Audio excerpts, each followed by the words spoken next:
بسم اللہ الرحمن الرحیم، السلام علیکم، میں ہوں شیخ وقاص۔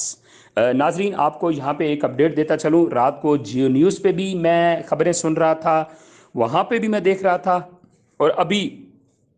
بے نظیر انکم سپورٹ کی آفیشیل جو ٹویٹ اکاؤنٹ ہے وہاں پہ بھی یہ باقاعدہ میسج چھوڑ دیا گیا ہے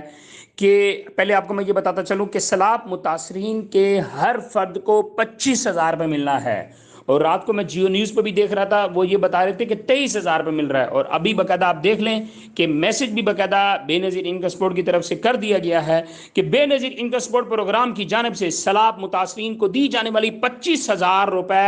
فی خاندان امداد میں کٹوتی پر کسی قسم کی رعایت نہیں برتی جائے گی، اور ذمہ داران پر مقدمہ اندراج ہوگا۔ جو کوئی بھی غریبوں اور سیلاب متاثرین کا حق مارنے کی کوشش کرے گا، قانون اس کو اپنی گرفت میں لے گا۔ تو آپ کے پاس ایک کھلا چانس ہے سیلاب متاثرین والوں کے لیے کہ اگر آپ کو 25,000 میں سے کوئی 24,700 روپیہ بھی دے تو آپ کمپلین کریں، اس کے خلاف پرچہ کروائیں، اس کو پتہ چلے کہ غریبوں کا حق کیسے مارا جاتا ہے۔ یہاں تو 14,000 روپے جو بیچاریاں لے جاتی ہیں، بڑے ہنس کے کہہ دیتے ہیں جی ہم نے 1,000 روپے ان سے لے لیا، ہم نے 500 لے لیا، ہم نے 2,000 روپے ان سے لے لیا، ہم نے یہ کہہ دیا، ہم نے وہ کہہ دیا۔ تو اب سیلاب متاثرین والوں کے ساتھ ایسا نہیں ہونے دیں گے انشاءاللہ۔ اگر آپ کے خلاف آپ کو کسی نے کم پیسے دیے ہیں تو مجھے پروف کے ساتھ آپ کمنٹس کریں، میں اس کے اوپر آپ کو ویڈیو بناؤں گا، اس کے خلاف ویڈیو بناؤں گا میں۔